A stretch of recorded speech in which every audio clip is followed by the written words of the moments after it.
Jessi Fearon, Getting Good with Money.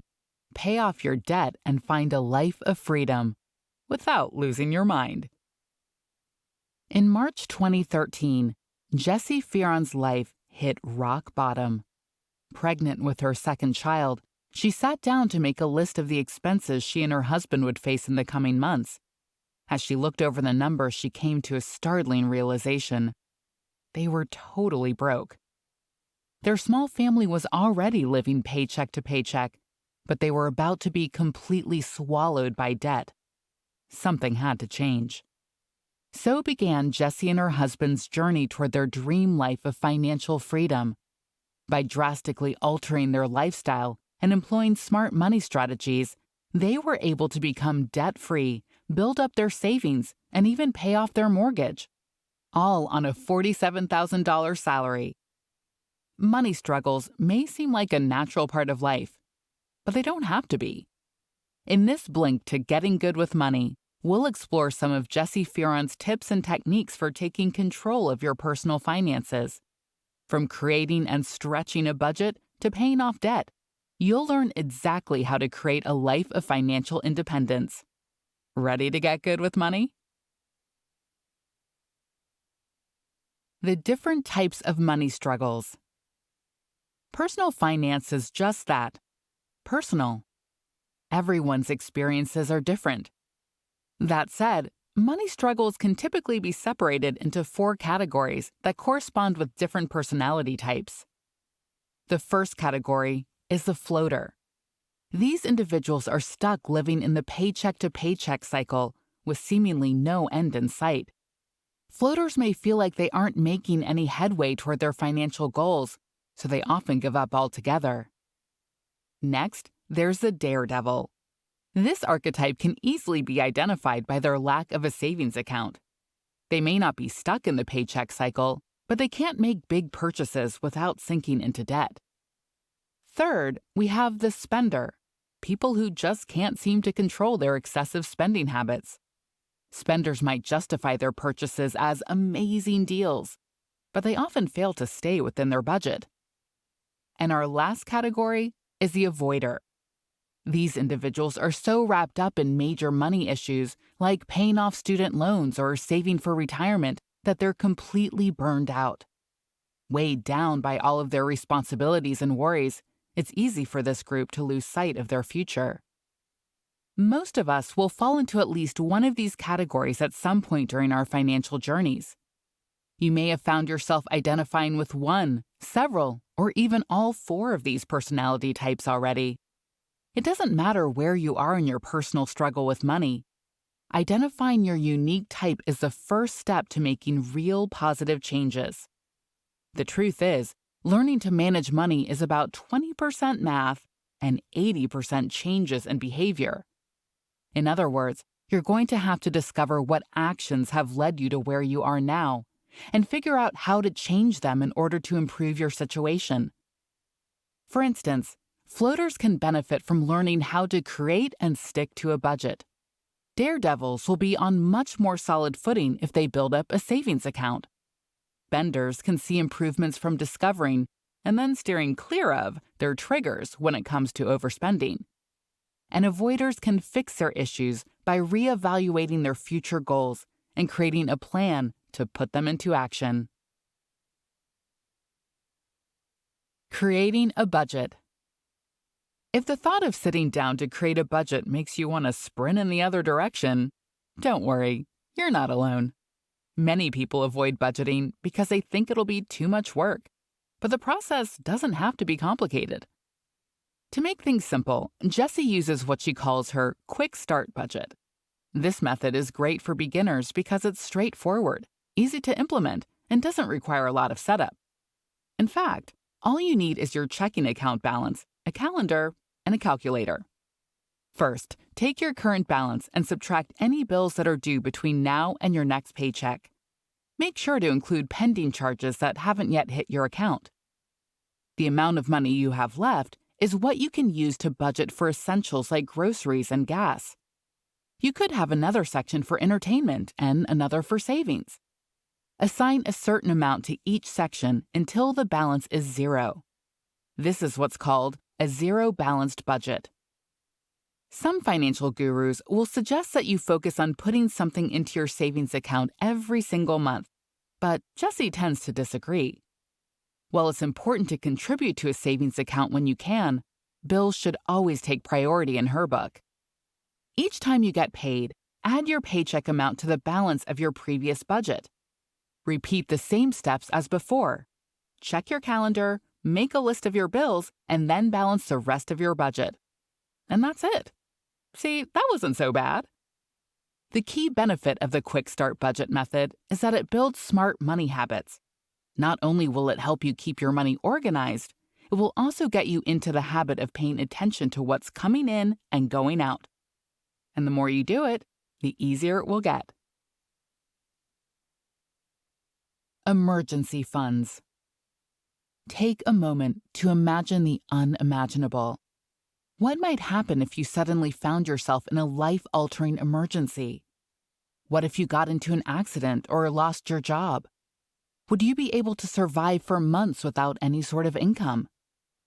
This is what an emergency fund is for. A hefty savings account meant to protect you and your family if the worst were to happen. Building up this kind of fund definitely takes more time and effort than a regular savings account, but it can make all the difference if your life gets turned upside down. The goal is to have enough money in your account to keep you afloat for 6 months without any additional income. To calculate this number, add up all the essential expenses you have each month and multiply the sum by 6. That's the total amount you'll need to save. This number is bound to be pretty large, but don't let it intimidate you. It's only the end goal. Aim for a smaller starting point and work your way towards saving more each month. Even if it's really tempting, try your best not to dip into this fund whenever you need to pay unexpected expenses. While working your way toward financial freedom, building up an emergency fund might seem counterintuitive at first.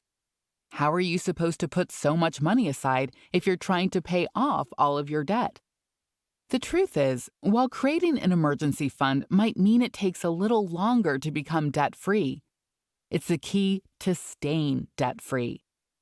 Emergencies will happen, and when they do, it won't matter if you've paid off every cent that you owe. If you don't have something saved up to keep you going during the worst-case scenario, you could end up right back where you started. Debt repayment, snowball versus avalanche. Racking up debt is a lot like gaining weight. It's easy to do and can either happen suddenly or creep up on you over time. And, like shedding pounds, it's a struggle to get rid of. There's no magic pill for weight loss, and there's no quick, easy way to get out of debt.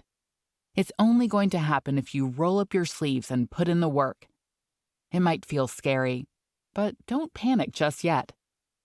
From her personal experience, Jessi believes that paying off debt is actually easier than building up your savings. This idea might sound a little strange, but tackling even a small part of your debt can motivate you to keep going toward the finish line. There are 2 main strategies for repaying debt: the snowball method and the avalanche method. With the snowball method, you pay off your debts from smallest to largest. Just like rolling a snowball up a hill, you start small and build your way up to paying off bigger balances over time. The avalanche method takes the opposite approach, starting big and ending small. With this strategy, you pay off your accounts with the highest interest rates first, working your way down to the lowest. For either method, you should follow the same basic strategy. First, always prioritize debt repayment when going over your budget. If you have a steady income, put aside a specific amount each month that will go toward the minimum payments on your debt. If your income is a little irregular, use any leftover funds when you can. The next step is to find ways to reduce your expenses and increase your income. We'll discuss some specific ways to do this in a bit, but the basic idea is to boost the amount you'll be able to pay down each month. No matter how you choose to repay it, Jessi has one golden rule for getting and staying out of debt. Stop using it. This means no borrowing money, no new loans, and, you guessed it, no credit cards. This likely goes against everything you've ever learned about money, but it's the only way to truly live debt-free. Paying off your mortgage. Now let's cover a few points about paying off a mortgage.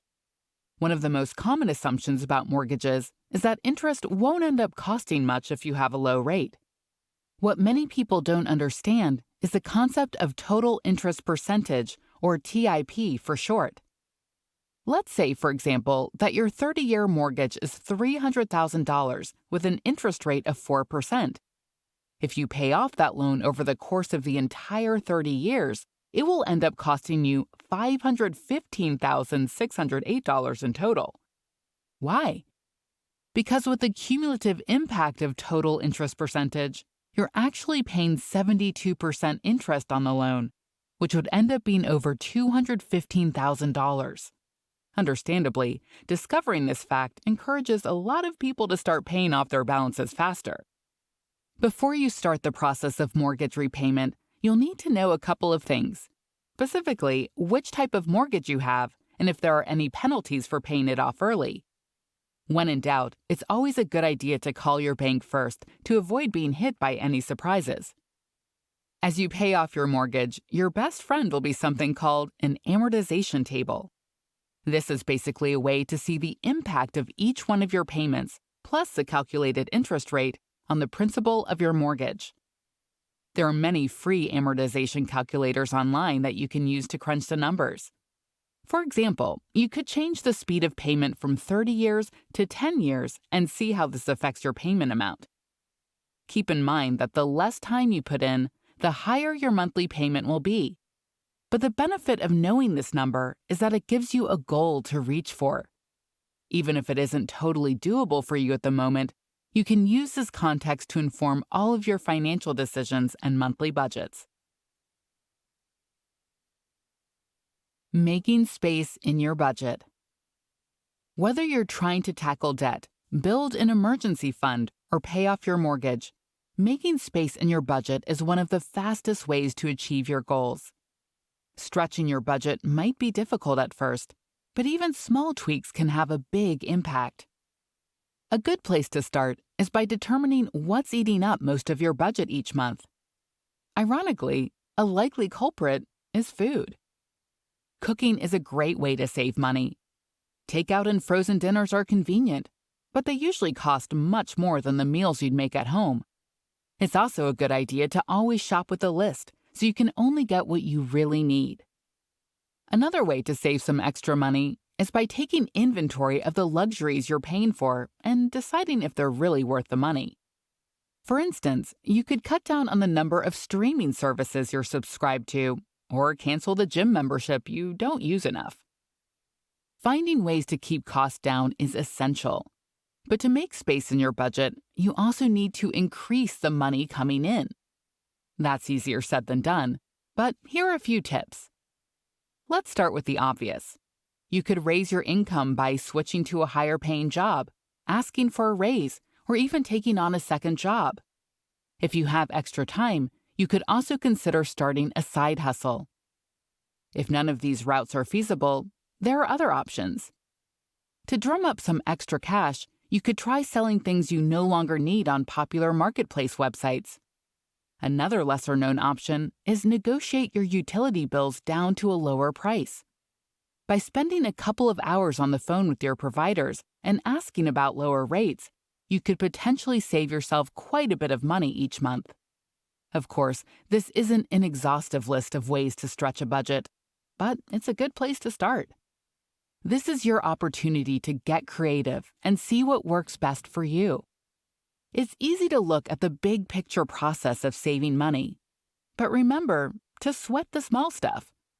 Taking baby steps and focusing on the details will pay off in the long run. The main takeaway of this blink to getting good with money is that personal finance doesn't have to be complicated. Although it may seem scary or intimidating at first, anyone can learn to be better with money. Everyone's experiences will be different, but there are certain strategies that can work for anyone. The journey toward financial freedom is less about the math and more about your ability to change your own behaviors. To avoid getting overwhelmed or burned out, start with smaller goals and work your way up to larger ones. The cycle of money struggles can feel like an endless loop, but there's hope. By discovering your own money habits and making positive changes, you can move closer toward your own version of the dream. The life of financial freedom you want is within reach. You just have to take the first step. That's it for now. Thanks so much for listening. Please leave us a rating or comment. We always appreciate your feedback.